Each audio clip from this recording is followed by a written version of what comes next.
Que a graça e a paz de nosso Senhor e Salvador Jesus Cristo seja contigo. Hoje é um vídeo diferente. Quero mostrar a vocês, como é celebrada a ceia do Senhor na Igreja Adventista do Sétimo Dia.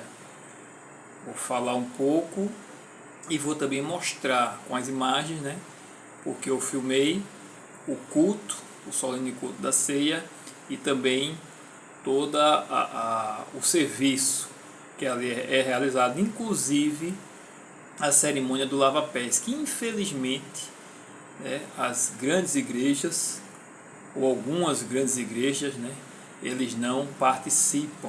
Parecem que é um serviço humilhante demais para participar da ceia.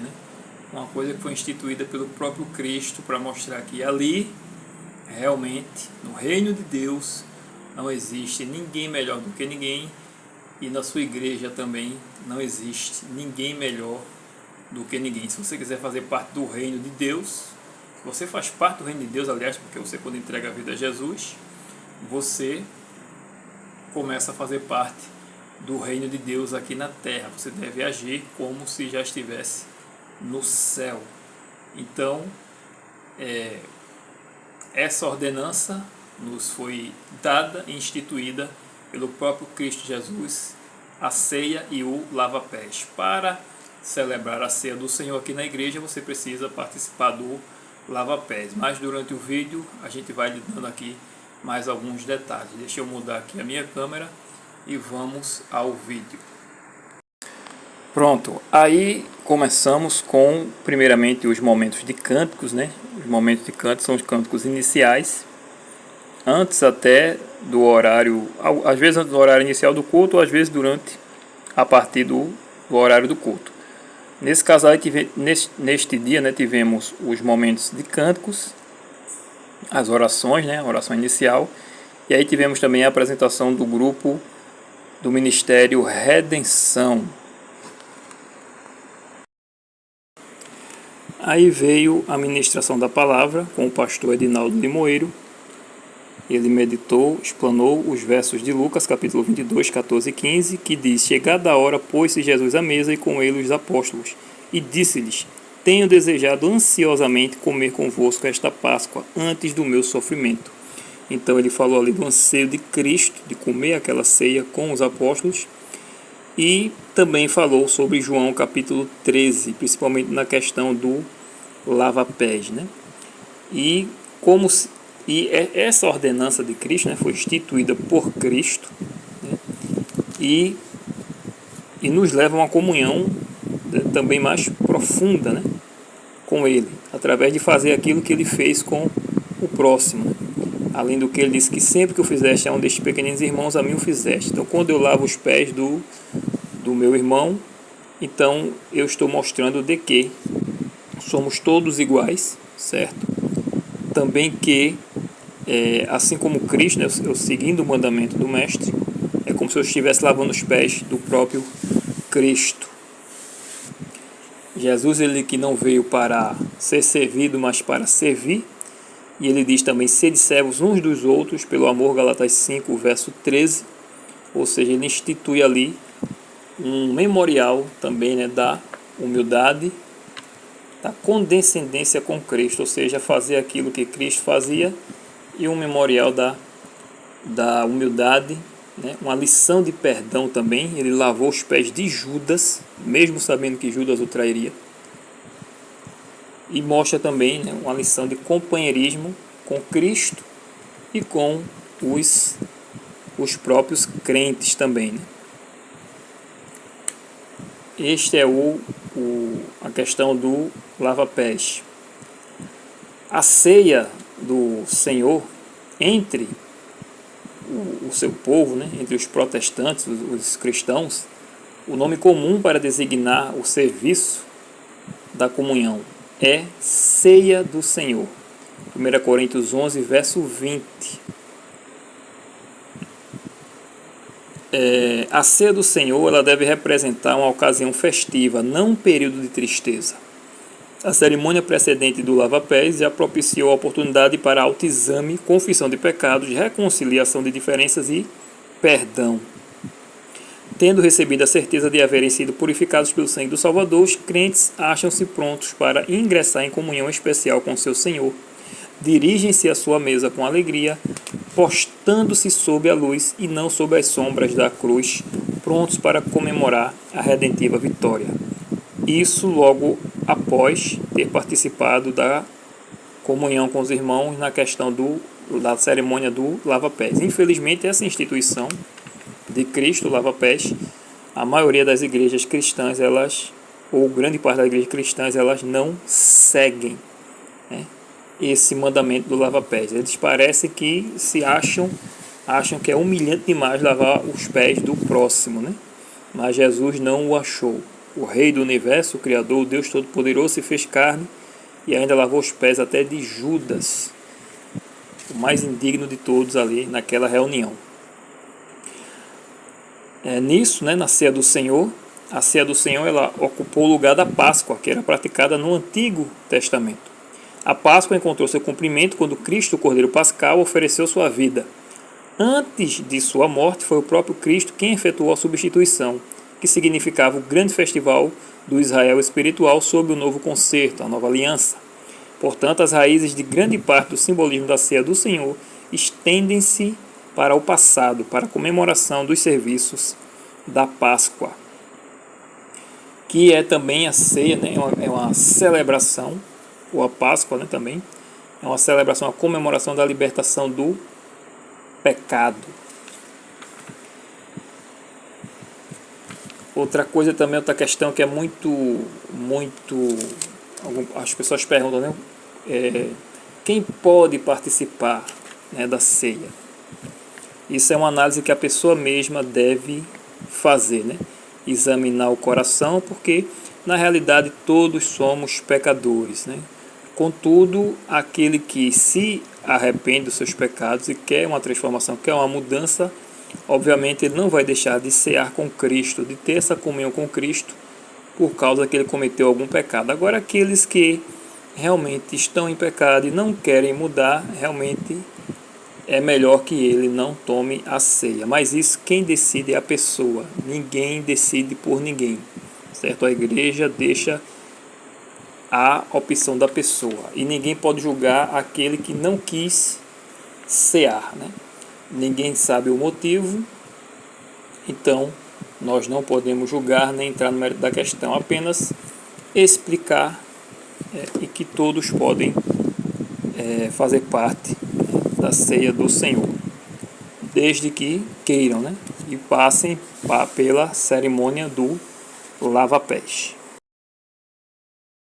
O lava-pés existe uma separação ali, digamos assim, de classes, de pessoas, né? Os homens, as mulheres e os casais. O normal é que quando você for participar do lava-pés e você porventura tenha algum desentendimento com alguém da igreja, o normal é que você se reconcilie e ali participe do lava-pés, mostrando que realmente houve o perdão de ambas as partes. Neste dia, primeiro foram as mulheres lavar os pés umas das outras e ficou os homens, certo? E o louvor foi iniciado, né? Começamos a louvar, né?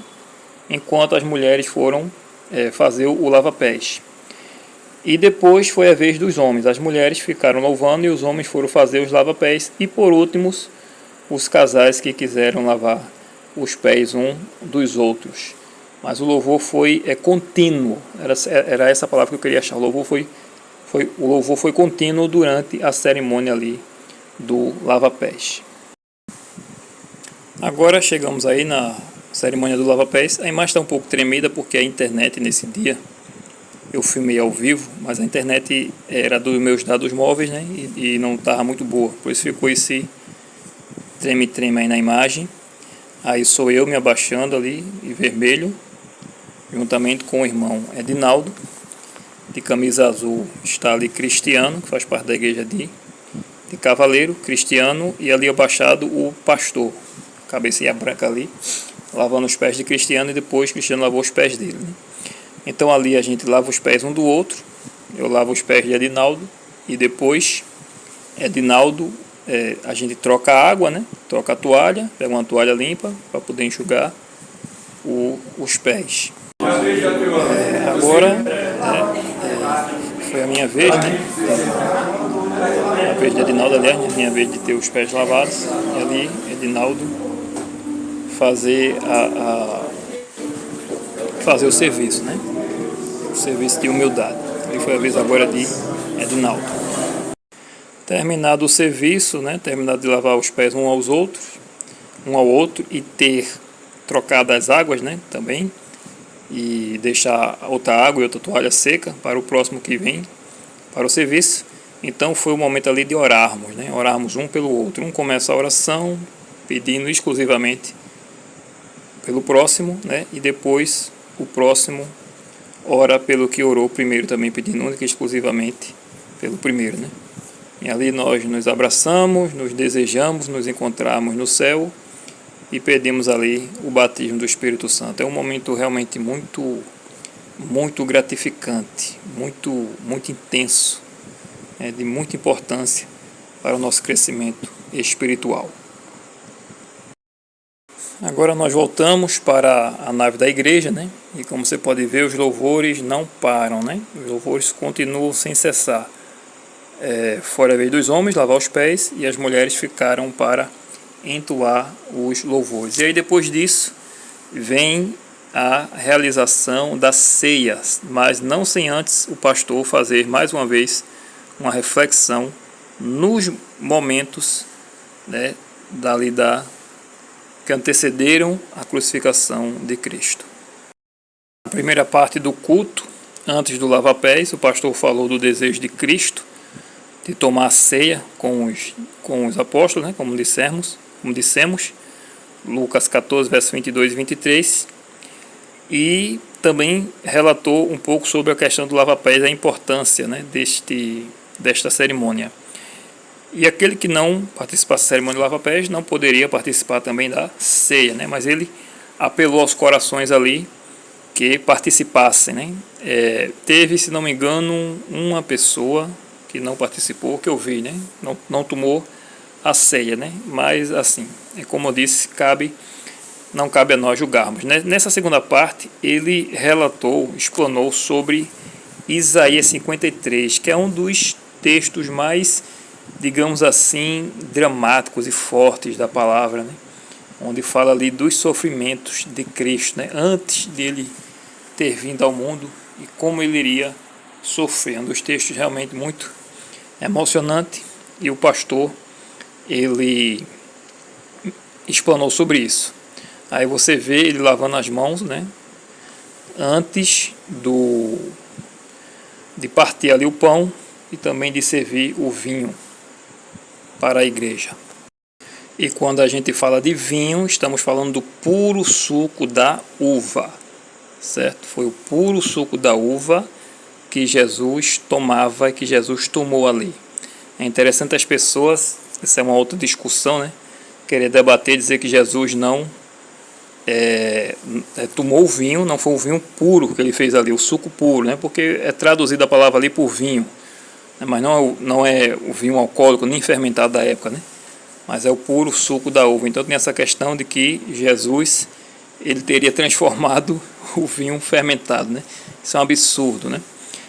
Da mesma forma como Jesus ele fez descer o pão do céu, não era o pão que a gente come hoje, né?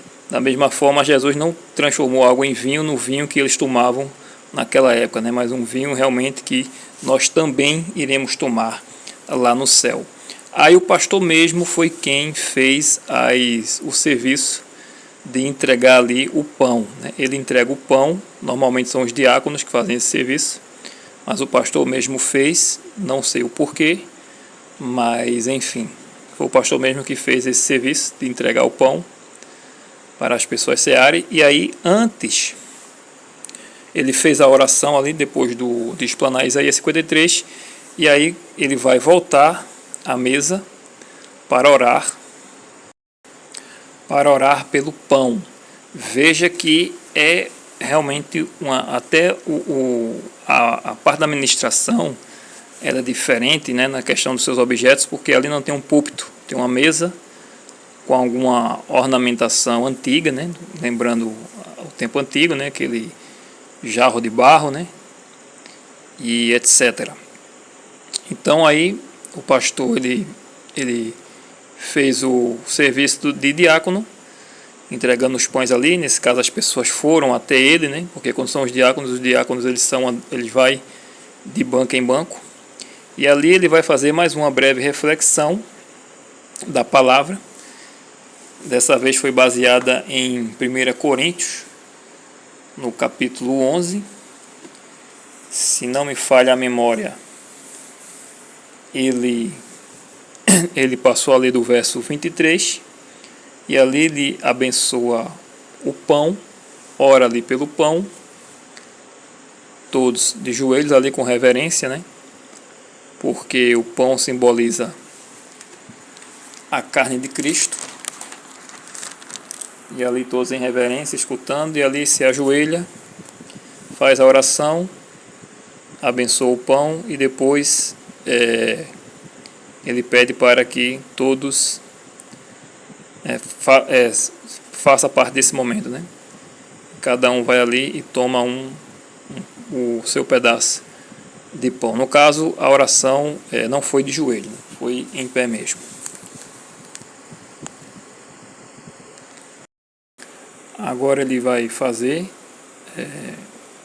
questão de serviço do suco da uva, fazer a oração também, ler o verso bíblico, né, com relação também, foi lá em 1 Coríntios, capítulo 11, e eu queria ler aqui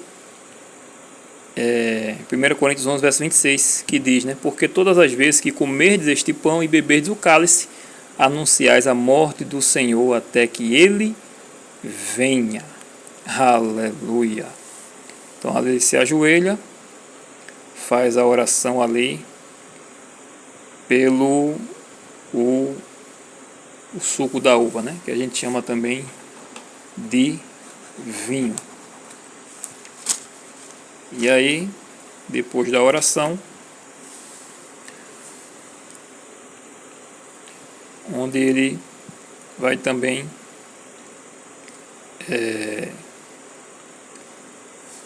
no caso eu terminei cortando, mas a oração do pão foi feita antes, né, dele entregar o pão, né, assim como também a do suco da uva. Agora ele se ajoelha para fazer a oração para entregar o suco da uva, né, para os irmãos, que simboliza exatamente o sangue de Cristo que foi derramado por nós. Aí ele faz a oração.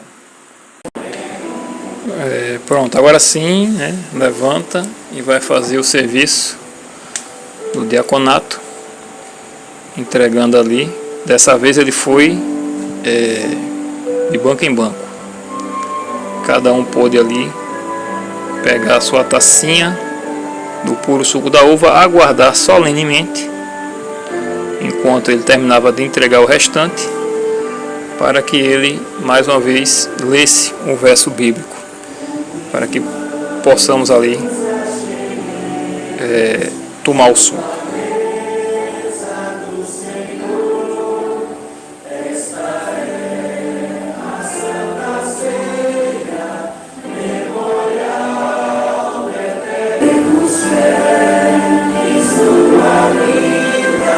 Pronto, agora ele retorna à mesa, e aí vai com a sua taça na mão, vai pegar a Bíblia mais uma vez, ler alguma coisa da palavra, para que possamos compartilharmos. Semelhante modo, depois de haver ceado, ele tomou também o cálice, dizendo: este cálice é a nova aliança no meu sangue. Este cálice deve-se fazer todas as vezes que nós o bebemos.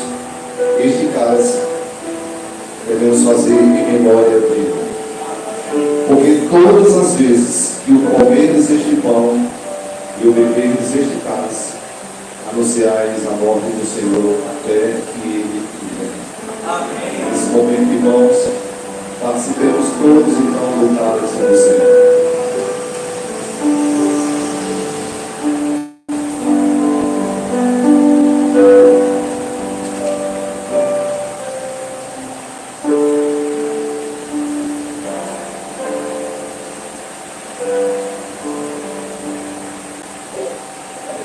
Serem salvos, digam amém. Amém. Louvado seja Deus.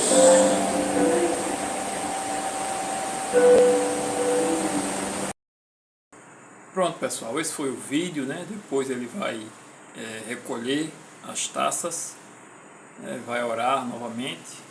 Os irmãos vão se confraternizar, vão se abraçar, vão desejar o céu um para o outro. E deixa eu ver se eu não estou esquecendo mais nada, né? Pronto, é isso. E oram, e o pastor faz ali a oração e se despede. Se você gostou do vídeo, você curta, você compartilhe, né? Porque isso torna o vídeo e o canal mais relevantes aqui na plataforma do YouTube, o que vai fazer o YouTube indicar o vídeo e o canal para mais e mais usuários. Se você achou esse vídeo explicativo, ou se você não achou, que você comente abaixo, né? E dê seu comentário se eu esqueci de mencionar alguma coisa também sobre a questão da ceia, né? Que Deus te abençoe e que continuamos firmes na caminhada, celebrando a ceia, louvando, engrandecendo o nome do nosso Deus, o nosso viver, até que Ele venha. Deus te abençoe em nome de Jesus. Amém.